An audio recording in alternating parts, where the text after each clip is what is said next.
Okay, آگے بڑھتے ہیں بھائی. نعیم تیاگی صاحب، ارے آپ تو ہم سے مل چکے ہیں، ماشاء اللہ، میں سمجھ گیا. ٹھیک. السلام علیکم ورحمۃ اللہ وبرکاتہ. وعلیکم السلام ورحمۃ اللہ، کیا حال چال ہے؟ جی زبردست، الحمدللہ. خیریت سے ہو آپ بھی مفتی صاحب جی؟ الحمد للہ. جی مفتی صاحب جی، میرا سوال یہ ہے جی، جیسے یہ جو کریٹر ہے اللہ تبارک و تعالی، اس نے ٹائم کو کریٹ کیا، یعنی مخلوق ہے ٹائم. تو میرا سوال یہ ہے، جیسے دو دو جوان آدمی ہے، یعنی دو سینیریو بنا رہا ہوں ایک مثال کے طور پہ. تو ایک آدمی بیمار ہوا 5-6 سال بعد میں، اسے ٹائم کے اعتبار سے اس نے صبر کیا تو ٹائم کا ریلیٹڈ صبر تھا. دوسرا آدمی نے جیسے جوان ہوا 25 سال کا، پھر اس کی گزشتہ سال گزر گئی تو پھر رفتہ رفتہ پستی میں چلے گا، یعنی بڑھاپے میں. تو وہ جو جوانی کا اس نے ٹائم گزارا، اس نے اس کا شکر ادا کرا. تو میرا سوال اس میں یہ ہے، جب آدمی کا ٹائم تے صبر کا تعلق ہے اور شکر کا تعلق ہے، تو جب ہم میٹا فزیکل ورلڈ یعنی جنت جہنم میں چلے جائیں گے، جو جب ایک آدمی جہنم میں جائے گا، کیا وہاں بھی جہنم میں کچھ چند سال جیسے اس میں آیا کہ بھائی کلمہ پڑھنے والے پہ کچھ عذاب ہوگا، تو وہاں ہم صبر کا وہ ٹائم ہمارے پہ وہ ہوگا، اپلائی ہوگا وہاں صبر؟ جیسے یہاں سے ہم نے 5 سال بیماری میں کٹی، ایسے ہی وہاں ہاں، سے کچھ کٹ کا صبر کا ہوگا وہاں ہمارے میں. اچھا دیکھیں، اس دنیا میں وہ دارالعمل نہیں ہے، وہ دارالجزا ہے. دارالعمل کا مطلب یہ ہے کہ آپ یہاں کام کریں گے اور دین کو فالو کریں گے تو اس کا ریوارڈ ہوگا اور اس کا نتیجہ نکلے گا آگے جا کے. دارالجزا کا مطلب ہے کہ اب نتیجہ نکلے گا یہاں. دارالجزا کا مطلب وہ جگہ جہاں انسان کو ریوارڈ ملنا ہے، جزا ملنی ہے، ثواب ملنا ہے، یا اس کا جو بھی پنشمنٹ ہے وہ. تو ایک آدمی کو جہنم میں ڈال دیا گیا.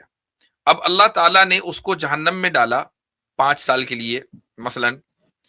تو وہ یہ کہے کہ ٹھیک ہے جی، میں اس سزا کے اوپر صبر کروں گا تاکہ مجھے ثواب ملے. بھائی 5 سال اس کو بھی پتا ہے کہ 5 سال کے بعد مجھے جانا جنت میں ہی ہے.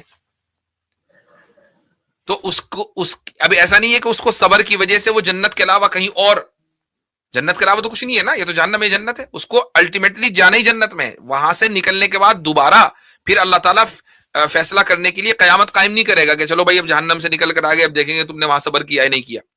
ایسا کچھ نہیں ہے، کیونکہ جہنم دارالعمل نہیں ہے، جنت بھی دارالعمل نہیں ہے. یہاں تو انسان کو اپنی جہنم میں اپنی سزا بھگتنی ہے. وہ صبر کر کے بھگتے گا، رو کے بھگتے گا، اس کے بعد آگے اگر جب وہ نکلے گا جہنم سے جانا جنت میں ہی ہے، دوبارہ حساب کتاب نہیں ہوگا. تو اس کا مطلب مفتی صاحب یہ صبر کا تعلق یہاں پہ نیکی تے ہے اور شکر کا تعلق بھی. اور تو وہاں پہ وہ جیسا آپ نے بتایا وہاں سے کوئی کانسیپٹ نہیں رہنے کا بھائی نیکی برائی کا، تو وہاں تو بس سزا بھگتے جنت میں جانا. سزا بھگت کے جنت میں جانا ہے. اللہ تعالیٰ اس سزا سے ہم سب کو محفوظ رکھے. آمین آمین. چھوٹا سا اس میں یہ ہے جو آپ نے ابھی بتایا روح کریٹ ہو گیا، اسے موت نہیں آتی ہے، تو وہ آیت ہے کل من علیہا فان. تو وہاں روح میں کیا ہوگا جی وہاں سے جب اللہ نے کرا؟ علیہا. اچھا دوسری بات یہ، آپ نے بہت اچھا سوال کیا اور اس کا جواب میں تھوڑا سا ڈیٹیل میں دے دوں گا، بہت زیادہ ڈیٹیل نہیں.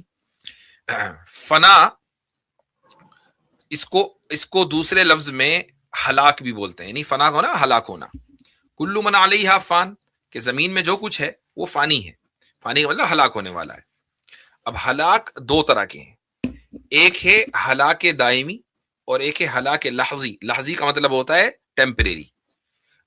تو جو کچھ بھی ہے وہ ہلاک، کچھ چیزوں کا تعلق ہلاک دائمی سے ہے، کچھ چیزوں کا تعلق ہلاک لحظی سے ہے. مثلا یہ کائنات ہے، یہ دنیا ہے، یہ جب ہلاک ہوگی تو دائمی طور پر ہلاک ہوگی، دوبارہ دنیا بننے والی نہیں ہے.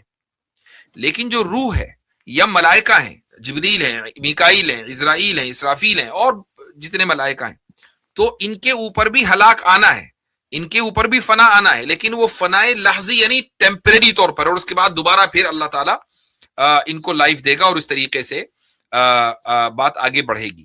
تو روح کی جو موت ہے یہ دراصل روح کو چند لمحوں کے لیے، وہ اللہ تعالیٰ جانتا ہے کتنے لمحوں کے لیے فنا کیا جائے گا. اس فنا کی حقیقت کیا ہوگی وہ ہم نہیں جانتے، وہ اللہ ہی جانتا ہے، چونکہ ہم تو روح کو بھی نہیں جانتے کہ ہم اس روح کی فنا کی حقیقت جان لیں.